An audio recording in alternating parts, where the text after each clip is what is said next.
desaparecido coronel Gaddafi dijo un discurso que tal vez generó las consecuencias que ahora ha sufrido. Dijo demasiadas cosas que no estaban tampoco acostumbrados a oír ahí. Como se sabe, las Naciones Unidas fueron fundadas 3 o 4 países. Ellos fueron los que la fundaron, que a la sazón estaban contra Alemania. Las Naciones Unidas fueron creadas por naciones que se unieron contra Alemania en la Segunda Guerra Mundial. Constituyeron un órgano denominado Consejo de Seguridad, que convirtió a esos países en miembros permanentes y le otorgó el derecho de veto. Nosotros no estábamos presentes en ese momento. Las Naciones Unidas se configuraron de acuerdo con esos países que tenían la intención de que nos sumáramos a los planes originales. Esa es la esencia real de las Naciones Unidas cuando se fundaron hace más de 60 años. Eso sucedió en ausencia de unos 165 países a razón de 1 a 8. Es decir, 1 estaba presente y 8 estaban ausentes. Esos países redactaron la carta, de la cual tengo aquí una copia. Al leer la Carta de las Naciones Unidas, se puede constatar que el preámbulo de la Carta difiere de sus artículos. ¿Cómo surgió la Carta? Todos los que asistieron a la Conferencia de San Francisco en 1945 participaron en la redacción del preámbulo, pero dejaron los artículos y el reglamento interno del llamado Consejo de Seguridad en manos de los expertos, los especialistas y los países interesados, países que habían establecido el Consejo de Seguridad, los que se habían unido contra Alemania. El preámbulo es muy atractivo, nadie lo objeta, pero todas las disposiciones que aparecen después lo contradicen completamente. Rechazamos esas disposiciones y nunca las respaldaremos. Se volvieron obsoletas después de la Segunda Guerra Mundial. En el preámbulo, por ejemplo, se afirma que todas las naciones, pequeñas o grandes, son iguales. ¿Somos iguales en lo que respecta a los pueblos y en los puestos permanentes del Consejo de Seguridad? No, no lo somos. En el preámbulo se afirma por escrito que todas las naciones son iguales, sean pequeñas o grandes. ¿Tenemos nosotros derecho de veto? ¿Somos iguales? No. En el preámbulo se dice que tenemos igualdad de derechos, ya sean nuestros países grandes o pequeños. Eso es lo que se declara y lo que acordamos en el preámbulo. Por tanto, el veto en el Consejo de Seguridad contradice la Carta. No aceptamos ni reconocemos el veto. En el preámbulo de esta Carta se afirma que no se deberá recurrir a la Fuerza Armada, salvo en interés común. Ese es el preámbulo que acordamos y firmamos, y nos sumamos a las Naciones Unidas porque queríamos que esta Carta reflejara eso. Se indica que solo se recurrirá a la Fuerza Armada en interés común de todas las naciones. ¿Pero qué ha sucedido desde entonces? Han estallado 65 guerras desde la creación de las Naciones Unidas y desde la creación del Consejo de Seguridad.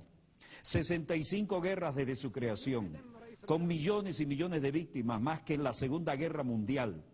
¿Acaso en esas guerras, así como la agresión y la fuerza se utilizaron en esas 65 guerras, responden al interés común de todos nosotros representados aquí? No. Esas guerras se llevaron a cabo en aras de los intereses de 1, 3 o 4 países, pero nunca de todas las naciones. Hablaremos acerca de si esas guerras respondían al interés de un solo país o de todas las naciones. Esto contradice de manera flagrante la Carta de las Naciones Unidas que firmamos, y a menos que actuemos de conformidad con esta Carta de las Naciones Unidas que acordamos, lo rechazaremos y no temeremos hablar con nadie en términos que no sean diplomáticos. Ahora hablamos del futuro de las Naciones Unidas. No debe haber hipocresía ni diplomacia, porque se trata de la cuestión importante y vital del futuro del mundo, del planeta. La hipocresía dio lugar a estas 65 guerras que han estallado desde la creación de las Naciones Unidas. Si un país, Libia, por ejemplo, agrediera a Francia, entonces la organización entera respondería porque Francia es un Estado miembro soberano de las Naciones Unidas y todos compartimos la responsabilidad colectiva de proteger la soberanía de todas las naciones. Sin embargo, se han emprendido 65 guerras de agresión sin que las Naciones Unidas hayan hecho algo por impedirlas. Otras 8 grandes guerras violentas cuyas víctimas suman unos 2 millones de personas han sido emprendidas por Estados miembros que disfrutan de los poderes de veto en el Consejo de Seguridad. Esos países que pretenden que creamos que tratan de mantener la soberanía e independencia de los pueblos, utilizan en realidad la agresión contra los pueblos. Ingresamos a las Naciones Unidas porque pensamos que éramos iguales, solo para comprobar que un país puede objetar todas las decisiones que adoptemos todos en la Asamblea General. ¿Quién le dio a los Estados miembros permanentes del Consejo de Seguridad esa condición?